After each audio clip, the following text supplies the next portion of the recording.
ప్రియతమ నాయకులు మన పార్టీ అధ్యక్షులు జగన్మోహన్ రెడ్డి గారు ఏదైతే మరి ఈ కార్యక్రమాన్ని చేపట్టి రాష్ట్ర వ్యాప్తంగా ప్రజలను చైతన్యపరచాలి, జరిగే అక్రమాలకు అడ్డుకట్ట వేయాలి అనేటువంటి ఒక రాజకీయ సామాజిక న్యాయం కోసం ఈనాడు ఈ కార్యక్రమం చేస్తున్నాము.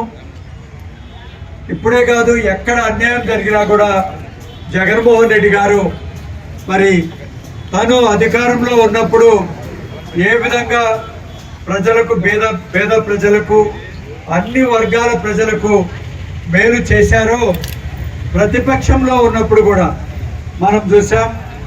2014-19లో కూడా అనేకమైనటువంటి కార్యక్రమాలు మరి చేపట్టారు.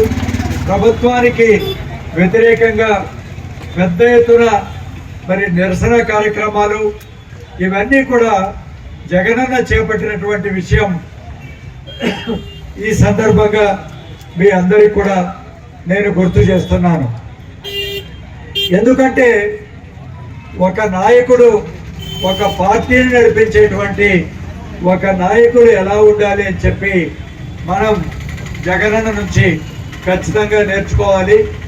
అది ఆయన కూడా వారి తండ్రి గారైనటువంటి రాజశేఖర రెడ్డి గారి నుంచి మరి ఒక పార్టీని ఎలా నడిపించాలి, ఒక పార్టీకి ఎలా నాయకత్వం వహించాలి అనేటువంటి మరి విషయాన్ని మనందరికీ కూడా స్ఫూర్తి ప్రదాత జగనన్న అని చెప్పి కూడా మనం ఖచ్చితంగా మరి తీసుకోవాలి. అందుకనే మనందరం కూడా ఈ పార్టీలో గర్వించాలని చెప్పి కూడా నా ప్రధానమైనటువంటి ఉద్దేశం. అధికారంలోకి వచ్చిన తర్వాత 2025 డిఎస్సిలో ఏ విధంగా పేపర్ లీకేజ్ జరిగింది, స్పోర్ట్స్ కోటాలో జరిగిన నియామకాల్లో జరిగిన అవకతవకలు, ఇవన్నిటి మీద కూడా మనం గత కొంతకాలంగా చర్చ జరుగుతూనే ఉంది. వీళ్ళంతా కూడా వీటికి వ్యతిరేకంగా నిరసిస్తూ వైఎస్ఆర్సీపీ పార్టీ అధినాయకులు జగన్మోహన్ రెడ్డి గారి పిలుపు మేరకు అన్ని కాన్స్టిట్యున్సీలో జరుగుతున్న రిలే నిరాహార దీక్షల్లో భాగంగా ఈరోజు 15లో కూడా మనం ఈ రిలే నిరాహార దీక్ష నిర్వహించుకుంటున్నాం. ఈరోజు మనం అందరికీ కూడా తెలుసు పేపర్, దీంట్లో ముఖ్యంగా కొన్ని పాయింట్స్, ఎందుకంటే అందరూ అన్ని విషయాలు చెప్పారు. మనం తెలుసుకోవాల్సింది ఏంటంటే పేపర్ లీక్ డెఫినెట్గా జరిగింది. ఎందుకంటే ఆ పేపర్ ఇంతకుముందు డిఎస్సి అయితే కనుక డిస్ట్రిక్ట్ సెలక్షన్ కమిటీ ద్వారా జరిగేది. ఈసారి ఇప్పుడు ఏంటంటే దాన్ని ఎస్ఈఆర్టీకి ఇచ్చేసారు. ఎస్ఈఆర్టీకి ఇచ్చేసి అందులో అవుట్సోర్సింగ్ ఎంప్లాయీ ఈ పేపర్ని అప్లోడ్ చేయటము, ఆ ఎంప్లాయీకే నవీన్ అనే అబ్బాయికి కృష్ణా జిల్లాలో ఫస్ట్ ర్యాంక్ రావడము, అదే కృష్ణా జిల్లాలో ఒకే ఊర్లో 6 మందికి పోస్టులు రావడం, ఇవన్నీ కూడా మనము పేపర్ లీక్ అయిందన్న దానికి నిదర్శనం. ఒకవేళ ఆ అబ్బాయి జెన్యూన్గా చదువుకొని తెచ్చుకుంటే ఆ అబ్బాయి సెకండ్ మెరిట్ లిస్ట్లో అబ్బాయి పేరు లేకపోవడం, ఇది ఎందుకంటే ఆల్రెడీ సోషల్ మీడియాలో పేపర్ లీక్ అయిందని స్ప్రెడ్ అయింది కాబట్టి అది ఒకటి. ఇంకొకటి ఏమంటే ఈ డిఎస్సి స్పోర్ట్స్ కోటాలో జరిగిన అవకతవకలు అయితే భారీగా జరిగినాయి. గురుమోహన్ అన్ని డీటెయిల్గా మనకు చెప్పడం జరిగింది. వాటిలో మనం తెలుసుకోవాల్సింది ఏంటంటే ఏ నేషనల్ గేమ్లో మెడల్ సాధించిన వాళ్ళకు రాలేదు, స్టేట్ కాంపిటీషన్స్లో మెడల్ సాధించిన వాళ్ళకు జాబ్స్ రాలేదు, ఇంటర్ యూనివర్సిటీలో పార్టిసిపేట్ చేసిన వాళ్లకు కొన్ని కాంపిటీషన్స్లో తొలి రౌండ్లలో వెళ్ళిపోయిన నిష్క్రమించిన వాళ్ళందరికీ కూడా స్పోర్ట్స్ కోటాలో ఇవ్వడం జరిగింది. కొన్ని స్పోర్ట్స్ అసోసియేషన్స్ అవన్నీ కూడా మనం చాలాసార్లు డిస్కస్ చేశాం. ఏదైతే జూడో అసోసియేషన్కి ప్రెసిడెంట్గా ఉన్న భరత్ గారు ఇచ్చిన వాళ్ళు సర్టిఫై చేసిన సర్టిఫికెట్స్, మరి సాఫ్ట్ బాల్ అసోసియేషన్ ప్రెసిడెంట్గా కూన రవికుమార్ గారు ఇచ్చిన సర్టిఫికెట్స్, వాళ్ళందరికీ కూడా 39 మెంబర్స్ 49 మెంబర్స్కి వచ్చినాయి. ఇంటర్ యూనివర్సిటీలో పార్టిసిపేట్ చేసిన వాళ్ళకు 145 మందికి వచ్చాయి. ఇవన్నీ కూడా మళ్ళీ ఈరోజు ఏం చెప్తున్నారు వాళ్ళు, అన్ని పారదర్శకంగా ఒక బోర్డులో ఎగ్జామిన్ చేసిన తర్వాత వచ్చిందని. మరి ఎవరైతే జెన్యూన్గా మెడల్ సాధించినారో వాళ్ళకి ఎందుకు రాలేదు? తర్వాత ఇంకొకటి ఏమంటే 1:1 రేషియోలో మేము జాబ్స్కి పిలిచామంటున్నారు. 1:1 రేషియోలో అర్హులందరినీ పిలిచినాక తీరా వచ్చిన తర్వాత హారిజాంటల్ రిజర్వేషన్లో కొంతమందికి రాలేదు అంటారు. వీటన్నిటిలో కూడా అవకతవకలు జరిగాయి అన్నది వాస్తవం. 2024 ఎలక్షన్ల మునుపు కూటమి ప్రభుత్వం అధికారంలోకి రాకమునుపు ఎలక్షన్ల వాగ్దానాల్లో ప్రతి సంవత్సరం జాబ్ క్యాలెండర్ ఇస్తాం, నిరుద్యోగులందరికీ ఉద్యోగాలు కల్పిస్తాం. ప్రతి సంవత్సరం కూడా ఏపీ పబ్లిక్ సర్వీస్ కమిషన్ ద్వారా కానీ ఇంకా ఇంకొక అవుట్ సోర్సింగ్ ద్వారా కానీ అందరికీ అవకాశం కల్పించి ఈ రాష్ట్రంలో నిరుద్యోగ సమస్య అనేది లేకుండా చేస్తామని చెప్పి అనేక రకాలుగా ఊపతంపుడు ఉపన్యాసాలు చంద్రబాబు నాయుడు గారు కానీ, లోకేష్ బాబు గారు కానీ, పవన్ కళ్యాణ్ గారు కానీ వీళ్ళందరూ ఇవ్వడం జరిగింది. అందరూ పాపము నిరుద్యోగులు అందరూ కూడా ఏదో అవకాశం వస్తుంది అని ఆశపడి ఆ కూటమి ప్రభుత్వానికి కూడా చాలా మటుకు మద్దతు ఇవ్వడం జరిగింది. కానీ ఇవే కాకుండా సూపర్ 6 అనే కార్యక్రమం అనేక వాగ్దానాలు చేశారు. అన్నీ చేస్తాము, ఈ రాష్ట్రాన్ని ప్రగతి పథం నడిపిస్తాము, అభివృద్ధిని సంక్షేమాన్ని పరుగులు తీస్తాము, రాష్ట్రంలో అభివృద్ధి సంక్షేమం కుంటుపడింది, దాని అన్నిటిని గాడిన పెడతామని చెప్పి ఉపన్యాసాలు ఇచ్చి ప్రజలను తప్పుదోవ పట్టించి ప్రజలను నమ్మించి వంచి ఈ రాష్ట్రంలో ఈ కూటమి ప్రభుత్వం అధికారంలోకి రావడం జరిగింది. కానీ దానికి తగ్గట్టుగానే 2020లో మెగా డిఎస్ఏని ఒక పరీక్ష నిర్వహించి దాంట్లో అనేక అవకతవకలు అనేకమైనటువంటి పొరపాట్లు చేయడం జరిగింది. మామూలుగా ఈ క్రీడా స్పోర్ట్స్ కోట అనేది ఎక్కడైనా కానీ 2% ఉంటుంది. కానీ వీళ్ళు దాన్ని 2%, 3% చేశారు. క్రీడల ద్వారా నిరుద్యోగులకు, క్రీడలు ఆడేవారికి, రాష్ట్ర వ్యాప్తంగా ఈ రాష్ట్రానికి పేరు తెచ్చే వాళ్ళకి కానీ క్రీడల్లో ప్రోత్సహించాలని 2% పెట్టడం అనేది సహజమే. కానీ వాళ్ళ సంబంధించినటువంటి నిరుద్యోగులకు ఉద్యోగాలు ఇవ్వాలి, వాళ్ళ సంబంధించినటువంటి కార్యకర్తలకు ఉద్యోగాల ఉద్దేశంతో దాన్ని 3% పెంచడం జరిగింది.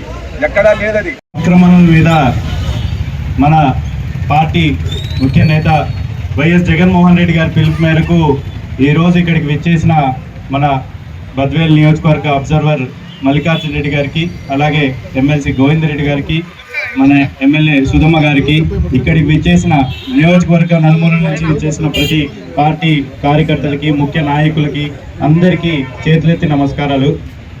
గత 3 రోజుల నుంచి మనము ఇక్కడ ఎండనక వాననక ఇక్కడ కూర్చొని ఈ రిలే నిరాహార దీక్ష చేస్తున్న యువతకు ముఖ్య ప్రశంసలు. అలాగే మన బద్వేలే కాదు, రాష్ట్రంలో నలుమూలల అన్ని చోట్ల జగనన్న పిలుపు మేరకు ప్రతి చోట్ల ఇదే తరహాలో అందరూ చేస్తున్నారు కాబట్టి ప్రతి ఒక్కరికి ప్రత్యేక అభినందనలు.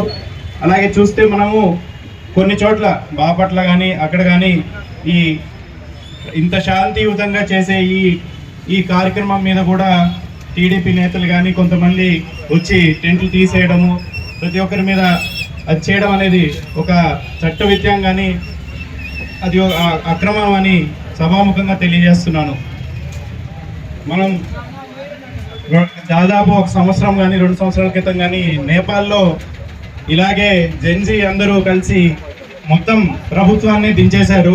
అలాగే చూస్తే మొన్న 1 నెల క్రితము నీట్ పరీక్షలో జరిగిన అవకతవకలు, అంటే నీట్ పేపర్ లీక్ ఆల్మోస్ట్ 2 సార్లు జరిగింది. దాని మీద జెన్జీ వాళ్ళు అక్కడ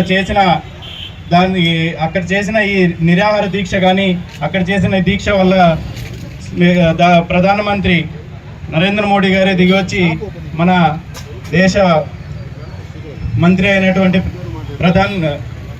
ధర్మేంద్ర ప్రధాన్ గారిని రిజైన్ చేయడం కూడా మనం చూసాము. ఎందుకు అలాగే ఈరోజు ఈ డిఎస్సిలో కూడా మనకి పేపర్ లీక్ అయిందని మనకి తెలుస్తూనే ఉంది. అది దాదాపు చాలా వీడియోల్లో కూడా సర్క్యులేట్ అయింది.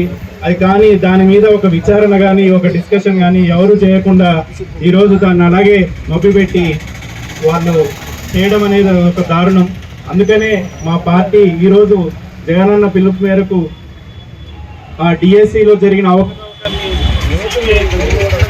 సిబిఐ విచారణ జరపాలని మేము ఈ సభాముఖంగా ఈరోజు రాష్ట్రమంతా మేము చేసే ఈ కార్యక్రమం ద్వారా, అలాగే ఎల్లుండి మేము చేయబోయే ర్యాలీ వలన తప్పకుండా ఈ రాష్ట్రంలో ఒక సిబిఐ విచారణ జరపాలి. దానివల్ల నష్టపోయిన విద్యార్థులు, ఎందుకంటే జగన్మోహన్ రెడ్డి గారికి అత్యంత ప్రియమైనది విద్యార్థులు కానీ యువత కానీ. విద్యార్థులు అంటే ఆయనకి ఒక ప్రత్యేకమైన గుర్తింపు ఆయన చూస్తారు. ఎందుకంటే ఆయన ప్రభుత్వంలో విద్యార్థుల మీద పెట్టిన శ్రద్ధ ఏ ఒక్కరి మీద పెట్టలేదు.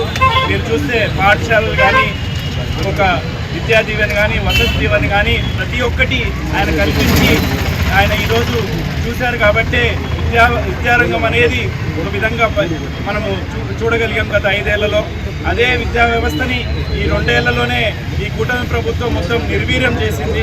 కాబట్టి ఈ విద్యార్థులకి ఒక ఉత్సాహం కలపాలంటే ఇలాంటి డిఎస్సి అక్రమాలన్నింటినీ అణచివేసి రేపొద్దున మళ్ళీ డిఎస్సిని జరపాలి.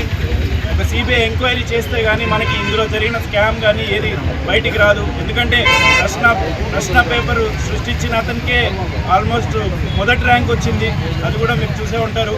అలాగే ఈ క్రీడలు మన గుర్మోహన్ అన్న చెప్పినట్టు క్రీడలు ఎవరు వినలేని క్రీడలు, బ్రిడ్జ్ కానీ వేరే వేరే పేర్లు పెట్టి వాళ్ళ సొంత మనుషులకి ఒక ఉద్యోగం ఇవ్వాలనే ఉద్దేశంతోనే అవన్నీ ఈరోజు చేపట్టారు.